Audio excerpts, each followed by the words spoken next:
premium brands are really determined by premium consumers. So what is this premiumisation we're talking about? Well, it really is the key to profitable growth, margin and brand equity. A successful premiumisation really looks at the consumers who desire more and satisfies them. The consumers who are proven to pay more for it, and that's crucial.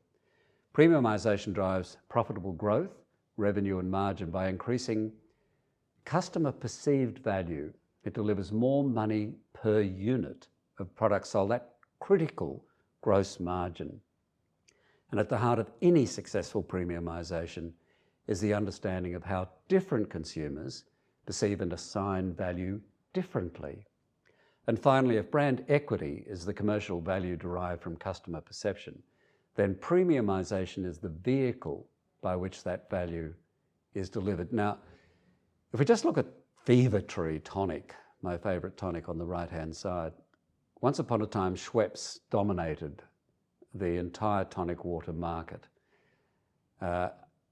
Own brand, so Coles own brand for example, you can buy tonic water for 80 cents per litre. You can buy Schweppes, the old standard, for $3.75 per litre. And then Fever Tree entered the market at $9.44, 3 times as much as Schweppes per litre. And it took over, with a premiumisation strategy, took over the market. Not only took over the premium market, but in the UK, for example, it's the #1 selling tonic water. So it's a really, really great case study for how premiumisation works in practice. So premiumisation really starts, as we've said several times, with the premium consumer. But where's the proof for all this? Where's the evidence base for this? Well, let me start by saying that a lot of this is very new. There's a new business model emerging where we see the two-speed economy and the two-speed recovery being exercised in different ways. You can have a premiumisation strategy that looks purely at the business as usual, at the, how you're currently doing it, but inject premiumisation into it. Or you can take a kind of a two-speed approach. You can take the mothership with the business as usual model, and you can take a separate fast lane, which is the agile, very active, test and learn premium strategy with a premium brand, appealing to a completely different consumer. So, going back to the question, who are these people and where's the evidence? We started with an evidence base of 800,000 respondents across 3 continents, a huge amount of Roy Morgan data, to really create an evidence-based algorithm. And the algorithm has 194 factors. It can be applied to any population or database. And it identified that in the population, there are just 2 fundamentally different mindsets: big spending, neos, and price-sensitive traditionals. Now, on this slide, you can see the neos, 4.8 million neos in Australia. There are 5.4 million aspiring neos in Australia. They're the ones who have a lot of the neo characteristics, the neo mindset, if you like, but don't spend enough. The algorithm is mercilessly commercial. So if you're not spending enough, you get tipped out. But you don't go to the right-hand side and become a traditional. And there are 10 million traditionals in Australia. Crucially, everyone wants the best price. So when I talk about neos being big spenders, they want the best price. Everyone wants the best price. But for a neo, price is just the cost of falling in love. So we've got 2 fundamentally different mindsets, and they're so different, they may as well be from 2 completely different planets, planet neo and planet traditional. And if a business drops down on planet neo, where you can make very good profit, they can get it right, but they can probably intuitively only get it about 85% right.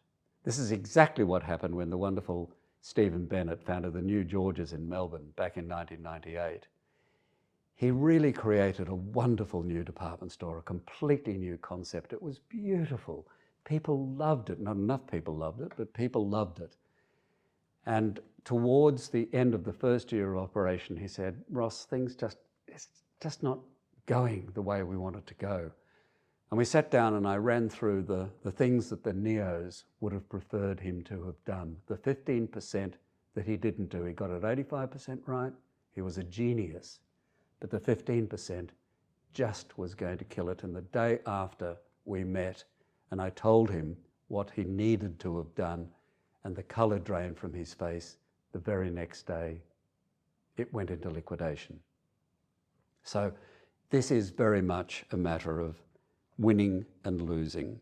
The moral of the story, even if you're smart enough and intuitive enough to land on Planet Neo, without the right data and the right tools, well, let me put it this way, it's not rocket science to get it right for Neos. It's just incredibly and dangerously easy to get it wrong. So what makes these best of the best truly premium? Well, they do it by offering exceptional quality, being emotionally engaging everywhere, all the time, taking a premium price position, just like Fever Tree did, loving the artisanal, really cherishing the handmade, personalising customer relationships. We hear so much about personalisation, but it's never been more important. Sharing really rich knowledge and information, being continuously innovating, shaping the future. The Neos are known as the future shapers, so you really have to get it right for them. Being frictionless, moving endlessly and constantly towards zero friction. Practicing real authenticity, actively making a positive impact on society, exhibiting commitment to a better future, and bringing beauty to life, embracing the arts and culture. What's mandatory for all premium brands is offering me, the premium Neo consumer, the right choices.